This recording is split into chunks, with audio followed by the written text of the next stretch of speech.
those who are involved in making it come to life. Join us as we go behind the door. Good evening and welcome back to another episode of Behind the Door with the Grey Rooms podcast. I am your host, Brooks Bigley, and with me tonight is the author of Season 3, Episode 5, Candice Greene. Candice delivers us a Christmas miracle that fast turns into a Christmas nightmare, all wrapped up in a terrifyingly cute bow. How are you this evening, Candice? I'm doing well. How are you, Brooks? I'm doing okay. It's been a long week of opening presents and being merry and cheerful. How did you spend your Christmas? My Christmas was nice and quiet. I didn't go anywhere, didn't do anything. It was fabulous. I feel like most people didn't get to really go anywhere. It was a very different Christmas this year, it feels like. But still, like new traditions being started, right? Did you do the same thing you always do or anything new for you this year? Well, my typical Christmas, I do like to spend it alone. I watch TV episodes, like the Christmas episodes of my favorite TV shows. This year, though, I did Zoom with family, so that was something new. Yes, we're all getting used to that. Well, that's good. Yeah. Does your family live kind of away from you, or do you live far away from anyone that you call family? No, we're all pretty close. Like my mom lives an hour and a half away. My older sister lives 3 hours away, so we're pretty close. Okay. So you did have to kind of do a Zoom though, because still there is some distance, and we're all being asked to stay home. Yes, for sure. So tell me, how did you write strings? Like where this didn't exist, and then suddenly you had the idea and you started putting it down to paper. Like what was the evolution here of strings? So the first draft was written November 30th, 2000. Gosh, I don't even know what year we're in anymore. 2020. Last year then, 2019. It was actually the last day of NaNoWriMo. I had completed my NaNoWriMo project, and I was hosting a write-in, so I was like, I'm bored. What else can I do? And I was like, oh, I've been thinking on this idea for a while. Why don't I just go ahead and draft the project? And so I just wrote strings all in one go and then set it aside for a while before coming back to it, excuse me, and picking it up again and starting the editing process. Okay, so you had the seed idea for it before you wrote it, and you kind of sat on that and then decided to pull the trigger and put the story to paper, basically. Yeah, pretty much. Okay. What inspired you? Because, I mean, we've got the name of Geppetto, and, it doesn't go any way like the actual Pinocchio story went. But, like, where did you kind of get this beginning idea? Well, I don't exactly recall. For at least a year, possibly two, I've been thinking of writing a collection of fairy tale retellings. And I had actually, earlier in the year, I had written a Jack of the Beanstalk sequel. And then I was thinking of what other stories I could write. And then Pinocchio just popped into my mind. Well, can you speak about your Jack and the Beanstalk sequel? Like that sounds intriguing. Like did you write a story that takes place after what happens in the famous story? Yeah, so in my sequel, Jack actually has some PTSD from killing the giant. Oh no. And but he saved the world. And so he went on this tour where fans were all over him, and then he comes back home and his mom has been remarried. He has a brand new family that he doesn't know. And they're like, oh, let's take a trip up to Giant Town. And Jack finds out that his new father has completely redone the town. It used to be like a agricultural city, like farming and all that. And then he goes up there and there's this bustling city. There's a library, there's an ice cream parlor, there's all this stuff. But underneath there's this grime and this dirt, and the giants aren't really happy. And he goes back to the giantess's house to meet her, and her health is failing, and that's as far as I got. I don't know exactly what happens in the end yet. I'm still trying to figure that out. Oh, that's still really cool. It sounds like you're making good headway. I mean, I never once, I've known this Jack and the Beanstalk story since I was a little boy, and I never even once thought, like, were there other giants, in this kingdom he was climbing up to? Were there other people of that size? Like, that's actually really cool that you started to flesh out the story that way. I don't know much. I don't know much about the actual legend, behind the story, but is there some kind of cultural legend that there were more than just the giant and the giant's wife from the original Jack and the Beanstalk, or was this all your idea? As far as I know, this was all my idea. Like, I didn't do any research or anything. I just was like, hey, what'd be cool? What happens to Jack afterwards? Oh, that is brilliant. I'm digging that. I'd like to hear you. I'd like to hear how this story ends. That's intriguing. Excellent. Well, let's talk about strings then. So this was, our 5th episode now, and it's great timing because we were able to use it as a Christmas episode, and it came out on Christmas Day. So hey, yay! Thank you for the presents. Yeah, Woo-hoo. that was so exciting. So then you had the idea of, Pinocchio and Geppetto. How did you just turn it on its ear and just...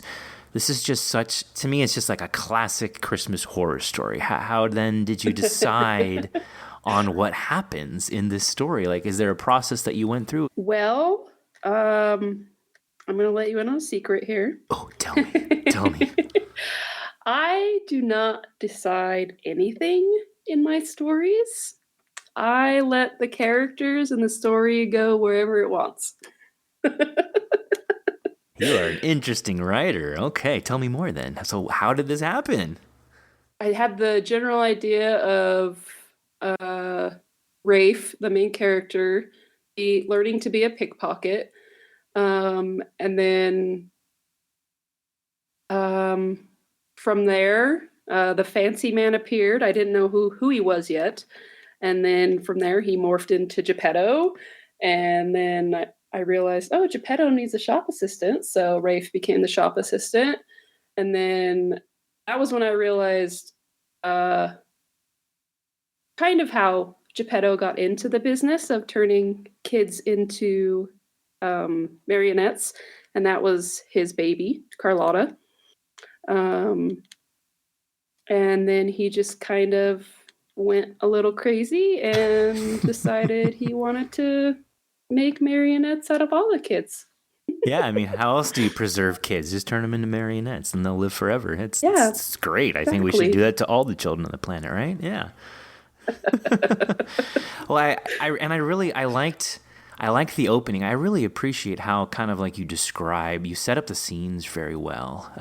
And you've done that in your other stories too. We can touch on that as well, but you kind of you set the scene up so well and then just slide us right into the action. And like, I had no clue where your story was going. I didn't really foresee what was happening. Even with like Geppetto, I was like, okay, maybe he's evil. I mean, it's David Cummings here. Like, he always plays a brilliant evil character on podcasts. So I kind of had the inkling something was going to happen, but I didn't think it was going to end this way. And this is to me, this is just like classic horror that just like, oh God, it got me because the way you describe the hook going into the ear and just, how do you do that? Because our last story that you did was, forgive me that I'm forgetting the name here. With the seashell on the cover. Help me out. Yes. You wrote it. Seashells. Thank you. I'm fired. I'm going home now. I'm sorry. Goodbye, everybody. It was a nice run. Seashells.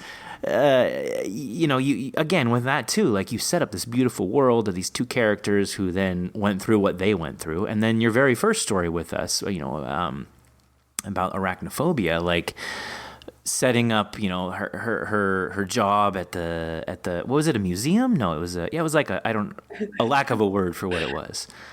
I don't think I ever explicitly said, but it was based on where I was working at the time, which was an arena for like concerts and stuff like that. Okay. So you have this knack for like taking ordinary things, like you took spiders, you took marionettes, and then you creepify the hell out of them.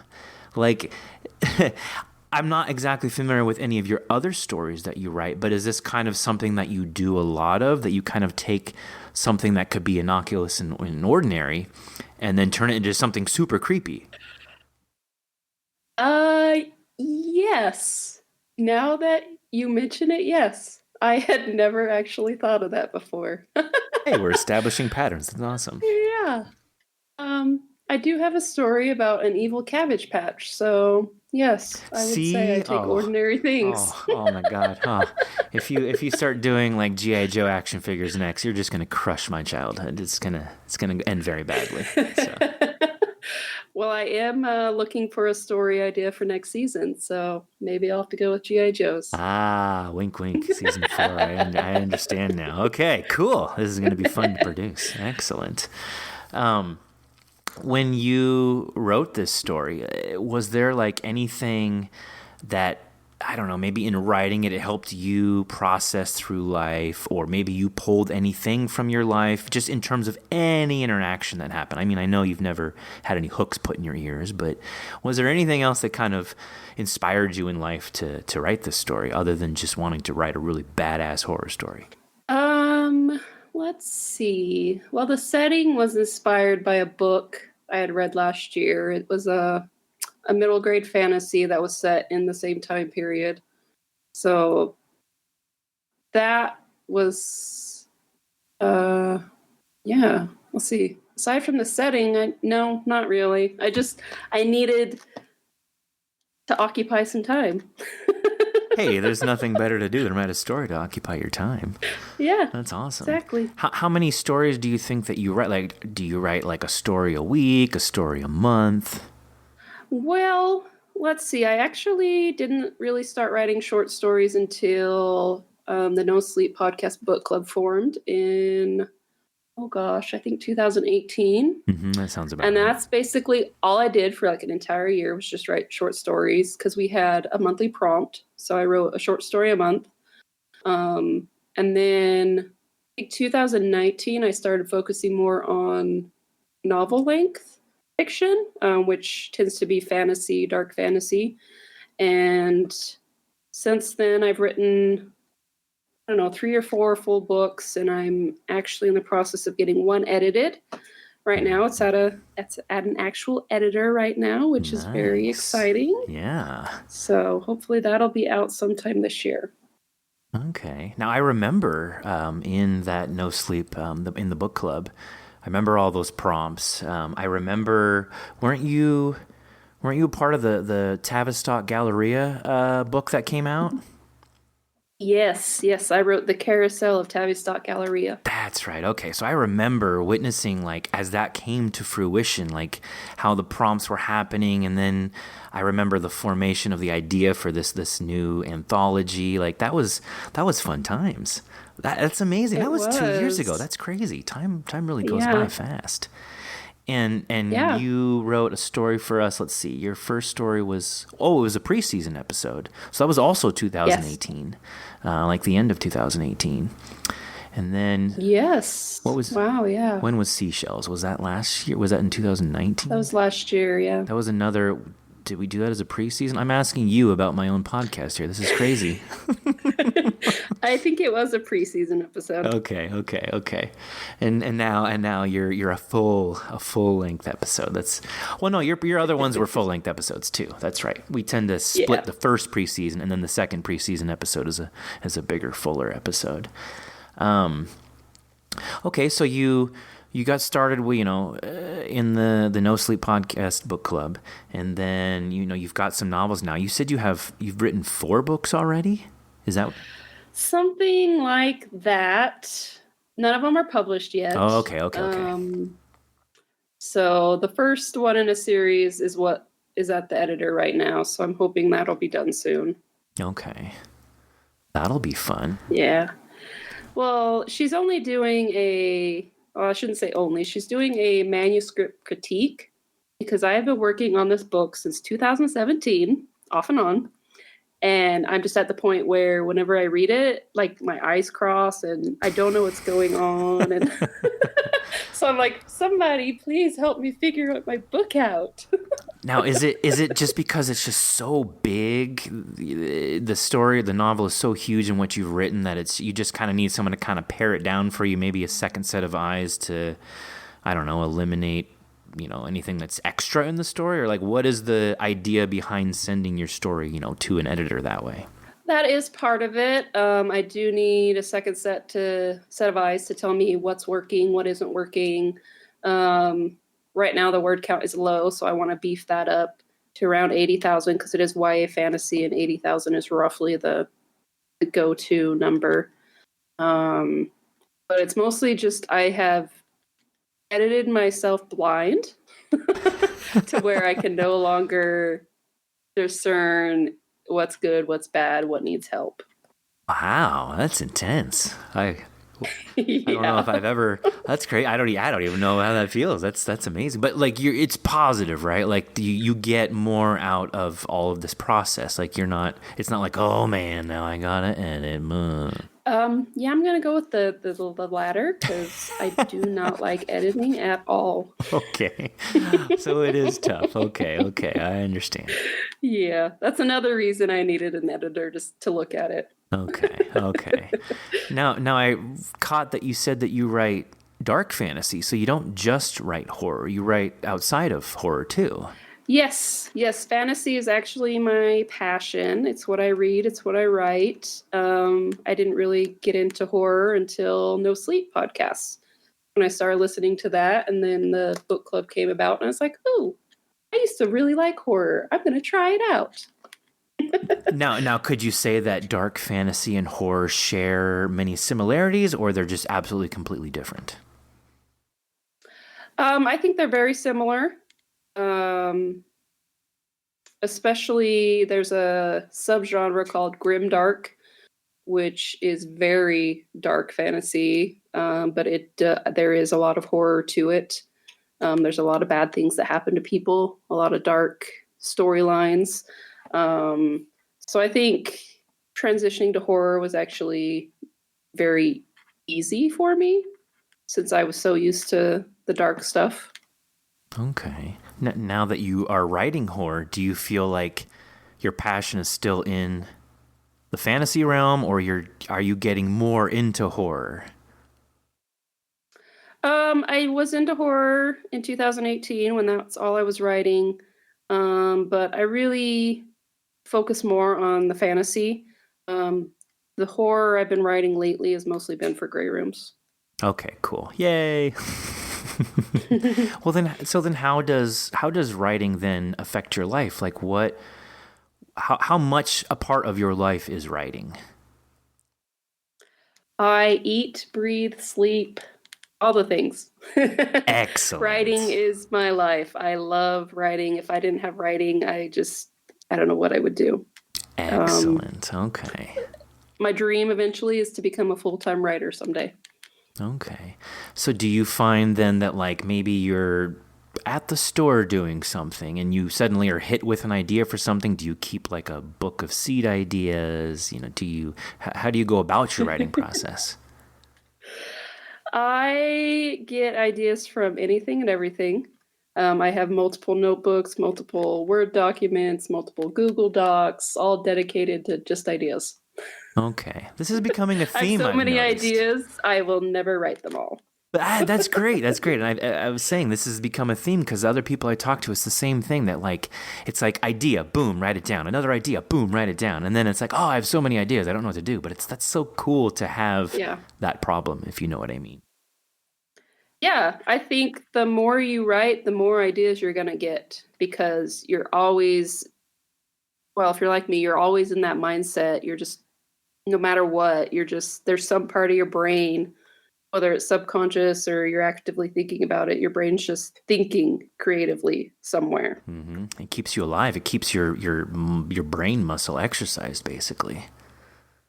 Yeah, That's gotta it be that's does. gotta be a freeing feeling. I mean, to be able to create is already a gift because this sounds negative. Some people maybe can't create per se.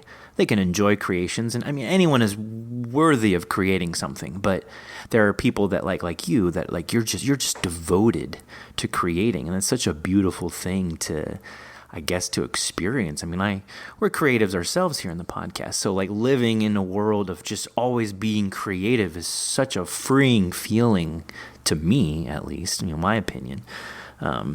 I'm never bored because if I get bored, I'll create something, like that's great. It's a great affliction to have, I suppose. Yeah. Can I ask? It is wonderful. It's great. It's fun. It's part of the being in this world is creating. I feel like otherwise we may as well just be animals and just moo at each other and walk around and eat stuff. There'd be no point, So creativity it's a wonderful human trait.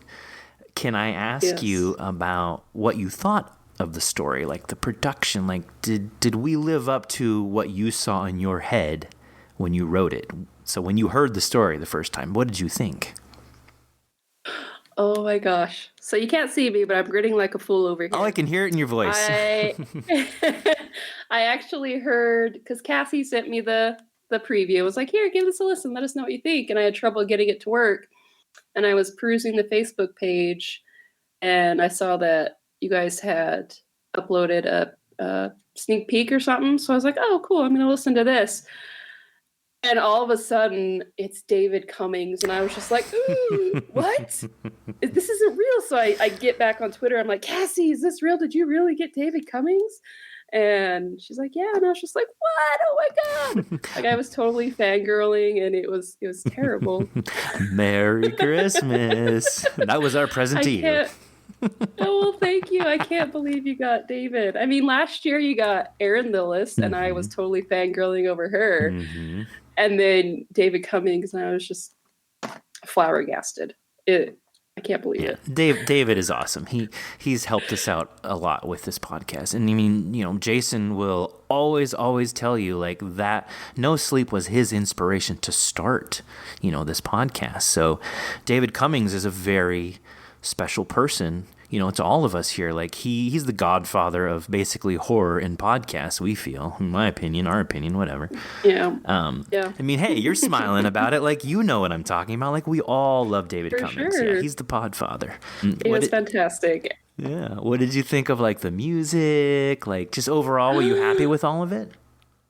Yes, I loved the music so much. That was the first thing I noticed was the haunting, like Christmassy sound. And I was just like, yes, that's beautiful. And then, oh my God, the sound effects were terrible. I mean, they were great, but oh my God, I was like cringing and like I had to walk away. I was like, no, I can't. To walk away and come back and throw your phone down during the hook in the ear part. Yeah, but you know what? That's your fault because you wrote that. We're just supporting you on that. It is my fault. But it was great. Oh, it was such a unique. Whatever. We all know that it was a great scene. Yes. So you brought up NaNoWriMo. What exactly is NaNoWriMo for people who might not know what NaNoWriMo is? So NaNoWriMo is a wonderful thing. So it stands for National Novel Writing Month. So every November, people around the world get together online, and everybody tries to write 50,000 words in 30 days. Ooh. Yes, it's intense. It's at times not fun. Oh yeah. I mean, the first 2 weeks I'm always gung ho and I'm like, yes, I'm gonna write all the words. And then the third week I'm like, I hate life. This is terrible. Why did I ever decide to do this? My life is gone. I'm writing all the time. Pretty much. Yeah. In November, I don't go anywhere. I don't do anything. I just write because I work full time. So that's all I can do when I get off work is write. My first NaNoWriMo was 2016. I actually signed up halfway through the month. I was like, yeah, I'm going to try this thing. I'm not going to make 50,000, but I'm going to try it. I ended up writing 50,000 in 15 days. Wow. and then finished the book 2 weeks later in December. And ever since then, I've just, every November, I'm like, yes, yes, yes, let's do this. And now I actually run the Boise region because I'm in Boise, Idaho. And so I run the local region.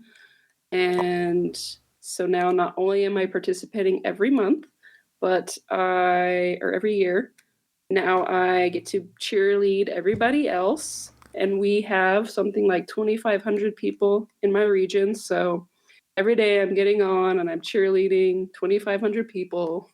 That must be very fulfilling Hosting for you. write-ins. Yeah, it's intense. Interesting. So does NaNoWriMo cover like all genres of storytelling or story writing, or is it specific to anything? Yeah. So the original intent back in 1999 was novels. Any genre, doesn't matter. And you were supposed to start a brand new novel at the beginning of November. And over 20 years, it morphed into you can write anything. You can continue a book that you had previously started. And this year, actually, one of my Rymos, that's what we call the participants, she wrote a poetry book. So she wrote 50,000 words of poetry, which blows my mind. Like, 50,000 words of prose is one thing, but 50,000 words of poetry? Right. That's who intense. does that? Yeah. And did it all rhyme, or was it? That's a lot. I don't know, because we don't really exchange pieces or anything, because let's face it, 50,000 words in 30 days is not good writing. It's it's not good words. It's words you're never going to want to show to anybody, but the point is to get into a daily writing habit. It's not to write good words. Right. Yeah, like you're not supposed to put like together a new novel every day. It's like you're again using that brain muscle basically, right? Is that? Yeah. Okay. For sure. So when you say you write 50,000, it's not that you're writing one story with 50,000. It just means in general that you're writing enough stories or every day a new idea to equal about 50,000. Is that how it works? Well, my first year, since I started halfway through the month, I picked up an old story idea that I had started years ago. And then my second year was a brand new novel. And last year, I actually finished book 2 in a series, started book 3 in a series, and then wrote strings. So it all just depends on what you want to do. I mean, I've known people that have written a short story a week that totaled 50,000 words. And so it really just all depends on the person who's writing and what they want to do. Okay. And you said strings came out of like a writing session for NaNoWriMo. Right. Yeah, it was the last day of NaNoWriMo last year. I was bored. And look where it got you. Exactly. That's awesome.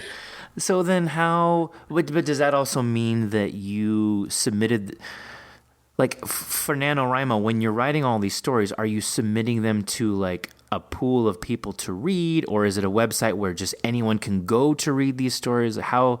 Or is it just kind of on your word that you're writing 50,000?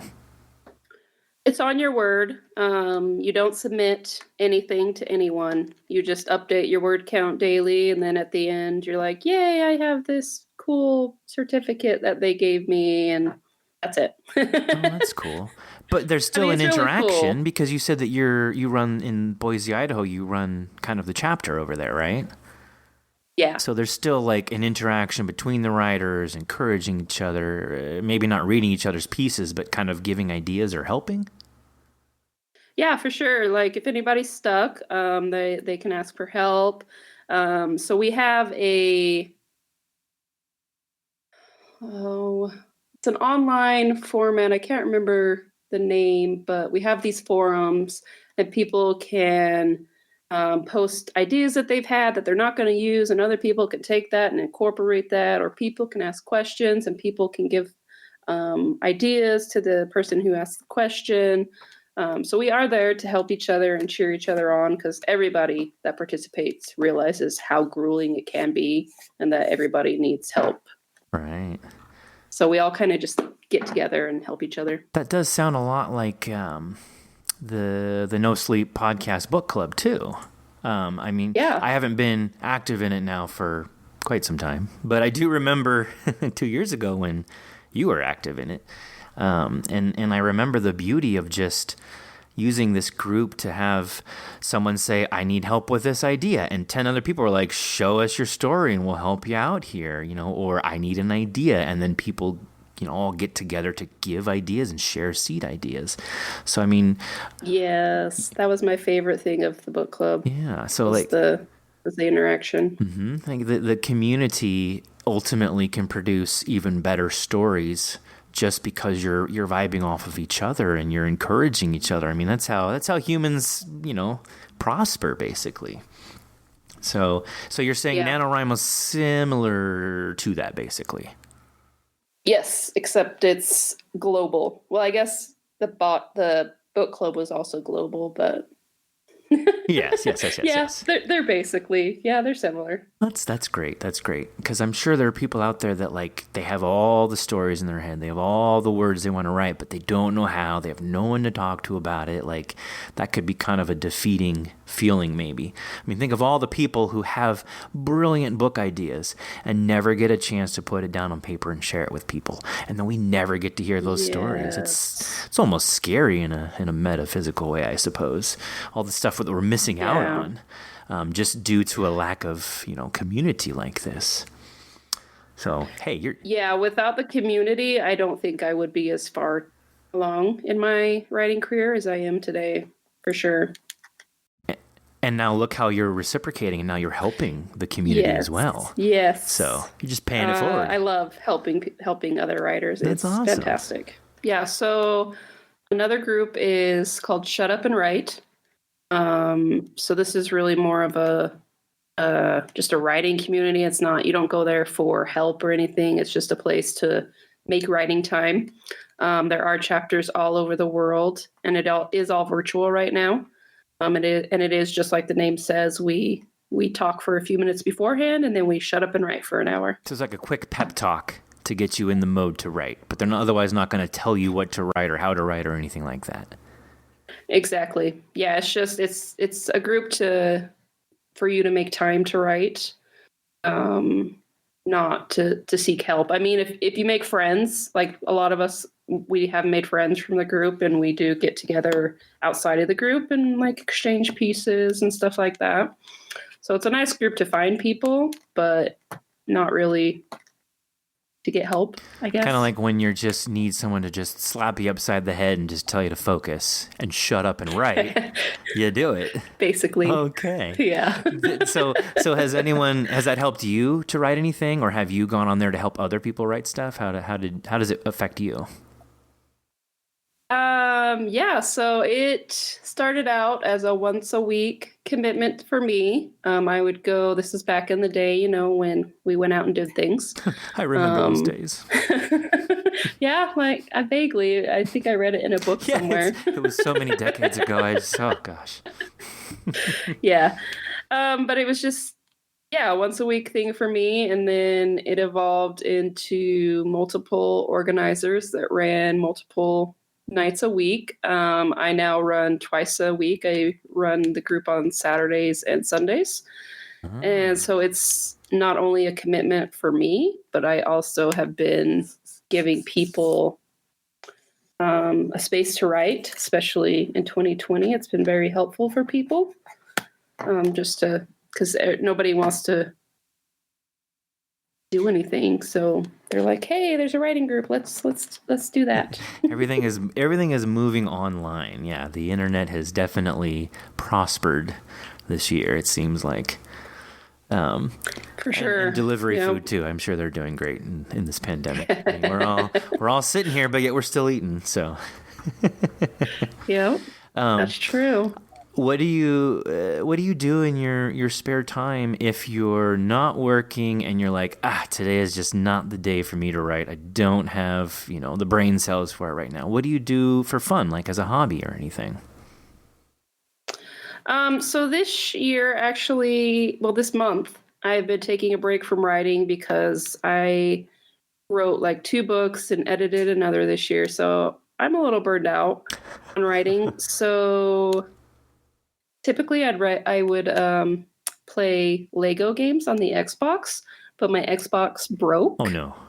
So I turned to the old school Nintendo, and I've been playing a lot of Super Mario Brothers 3. No way. Do you have an actual Nintendo connected to your TV, like an original Nintendo? Yep, I do. Oh, you're so awesome. I have a Super Nintendo that is in my closet, but still works. I tried it maybe 2 years ago, although I need to buy one of those new RHF cords or whatever it's called. But you have a Nintendo. Like, do you just have to like blow the cartridge when you put it in if it's not working properly? Yeah, I still do that. Gosh, so many memories. I remember we'd put our shirt over the cartridge and then blow really hard. I don't know if that did anything, but we thought it did. And then it would pop it back in and play the game. Oh, wow. Yep. That's great. Oh, man, I hope you have more fun with that than your Xbox. Come on now. Super Mario 3 was a classic. Absolutely. Yeah. So you're keeping busy with that then? Yeah, and I've been reading a lot of books this year. I've read, I think, 31 books this year. Oh, wow. Oh, wow. Yeah, my goal was 15.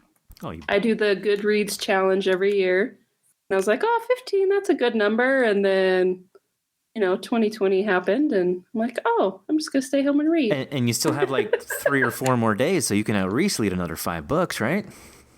Come on. That is true. And except I'm reading a Brandon Sanderson novel right now, so I think that might take more than 5 days. Are those thick? Are those like giant phone books?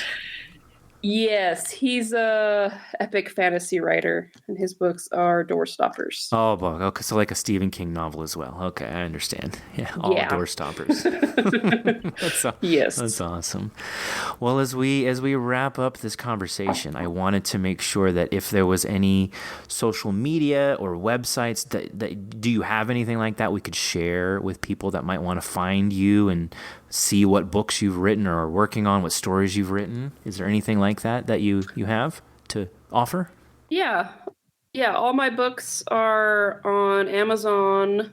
You can also find them on Goodreads, just under Candice Greene. I'm most active on Facebook and Instagram. Okay. Let's see, Instagram is Candice Azalea and Facebook is Candice Azalea Greene. Okay, well, that's awesome. So thank you for giving us this story, and thank you for joining us tonight and allowing us to open up, just a few more presents that were missed under the tree. I appreciate you taking the time to sit with us, Candice, and I thank you for sharing your world with us here in the Grey Rooms. You're welcome, and thank you, like everybody at the Grey Rooms. I've been writing for y'all since season 1, and it's been an incredible experience. I mean, hearing my stories played out by voice actors with sound effects, with music, is just unbelievable. Like, it's just, I can't compare it to anything else. It's an incredible experience. That's awesome. That makes me happy. I'm really glad that you like the story. And yeah, it's got to be so fulfilling. That's really cool. That's why you have that smile on your face. That's great. Yeah. I love the Grey Rooms. I love you all. Jason, Brian, you, Cassie, JM, everybody. Thank you. We all love you too. Yeah. I hope that you'll ride with us through every single season. We'll continue to do this together. Yeah, I hope so too. That's great. All right. Well, as usual, the biggest thanks goes out to our fans and followers who listen and spread the good word of Bob. Also, all sales are final, and we are not responsible for any damages or death resulting from your questionable puppet purchases. #stay gray. Take care and enjoy your evening, Candice. Thanks, you too. And good night, folks. Bye.